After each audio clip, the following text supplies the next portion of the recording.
Hello friends and everyone, welcome back to our new video. কেমন রয়েছে তোমরা সকলেই? আশা করি তোমরা সকলে খুব ভালো রয়েছো। তো আজকের ভিডিওতে আমরা জানবো যে মাঙ্গলিক যোগ যে সবাই বলে, মাঙ্গলিক যোগটা কখন হয় আর কখন খণ্ডন হয়। ওকে, বা মাঙ্গলিক দোষ কখন খণ্ডন হয় আর কখন সেটা থেকে যায়। ওকে, তো খুব ইজি হবে, বেসিক লেভেল অ্যানালাইসিস হবে। ভিডিওটা প্রথম থেকে শেষ পর্যন্ত দেখবে। যদি ভিডিওটা ভালো লেগে থাকে অবশ্যই ভিডিওটিকে লাইক করে দেবে, চ্যানেলটিকে সাবস্ক্রাইব করে দেবে এবং চলো ভিডিওর দিকে যাওয়া যাক। তো জানো তোমরা মাঙ্গলিক কোন কোন ঘরে থাকলে হয় মঙ্গল?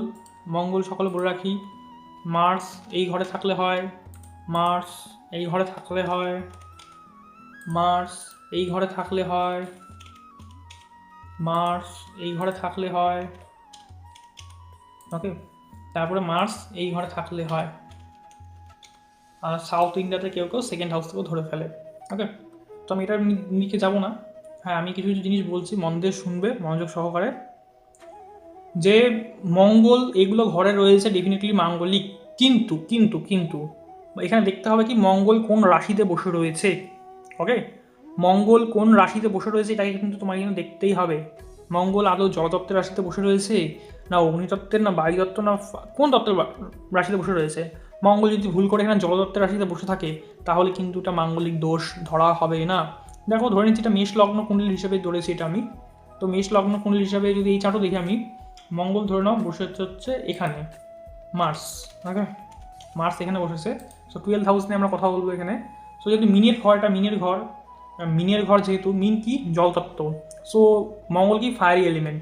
সো এখানে কিন্তু জলতত্ত্বের কারণে কিন্তু মাঙ্গলিক দোষ কিন্তু খণ্ডন হয়ে যাবে। অতটা কিন্তু মাঙ্গলিক দোষ কিন্তু এখানে থাকবে না, কিন্তু বললাম এখানে কিন্তু মাঙ্গলিক দোষ সেরকমভাবে থাকবে না। কিন্তু 12th হাউসে মঙ্গল রয়েছে, ডেফিনেটলি 12th হাউসে মঙ্গল কিছু না কিছু প্রভাব দেখাবেই, কিন্তু তাছাড়াও কিন্তু কোনো রকম কিন্তু ফল কিন্তু দেবে না। একমাত্র জলতত্ত্বের মধ্যে বৃশ্চিকে থাকতে কিছুটা ফল দেবে, বৃশ্চিকে না থাকলে মাঙ্গলিকের মতো কিন্তু ফল দেবে না।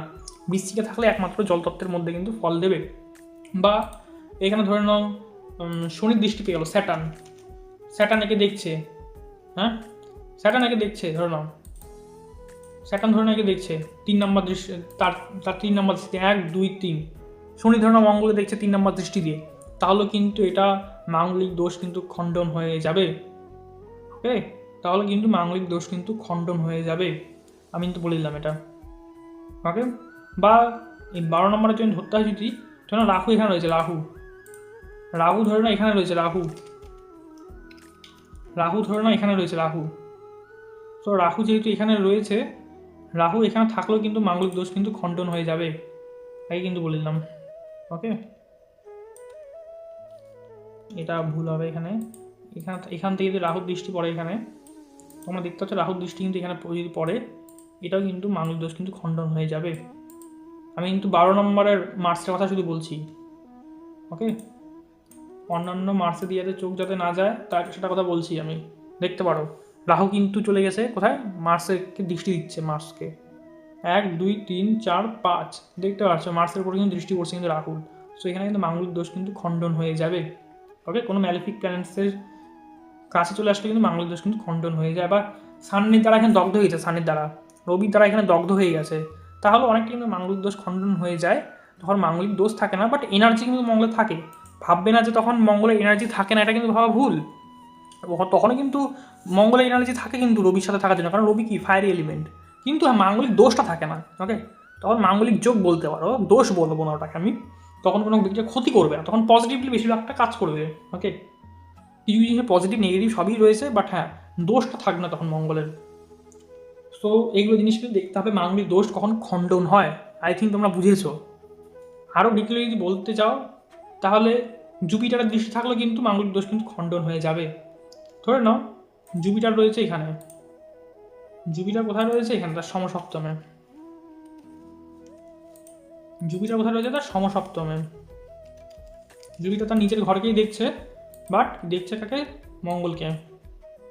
তার সপ্তম দৃষ্টি দিয়ে কিন্তু মঙ্গলকে সে কিন্তু দেখছে। ওকে, তার সপ্তম দৃষ্টি দিয়ে কিন্তু সে কিন্তু মঙ্গলকে কিন্তু দেখছে। সো এটাও কিন্তু একটা কিন্তু যোগী বলতে পারো, যে এটাতে কিন্তু নেগেটিভ ফল কিন্তু দেবেন, এটাও মাঙ্গলিক দোষ কিন্তু খণ্ডন বলতে পারো। ওকে, অনেক রকম করে দেখালাম। শনি 3 নম্বর দৃষ্টি দিচ্ছে মঙ্গলকে, রাহুর দৃষ্টি পড়ছে, জুপিটারের দৃষ্টি পড়ছে, বা কম্বাস্ট হয়ে গেল মার্স, বা জলতত্ত্বের মধ্যে বসে রয়েছে বৃশ্চিক বাদে, তাহলে কিন্তু মাঙ্গলিক দোষ কিন্তু খণ্ডন হয়ে যায়, মাঙ্গলিক কিন্তু বলে কনসিডার করা হবে না। ওকে, লগ্নকুণ্ডলী হিসাবে কিন্তু চন্দ্রকুণ্ডলী হিসাবে সেম রেজাল্ট। চন্দ্র থেকে কাউন্ট করতে হবে 1 2 1 4 7 8 12তে মঙ্গল রয়েছে কিনা, সেই মঙ্গল জলতত্ত্বে বসে আছে কিনা, একই ব্যাপার, ঠিক আছে। বা জলতত্ত্ব তো বদলাবে না তো চার, চন্দ্রকে 1 নম্বর ঘর করে এগোলে ওটা চন্দ্রকুণ্ডলী, আর কিছুই না।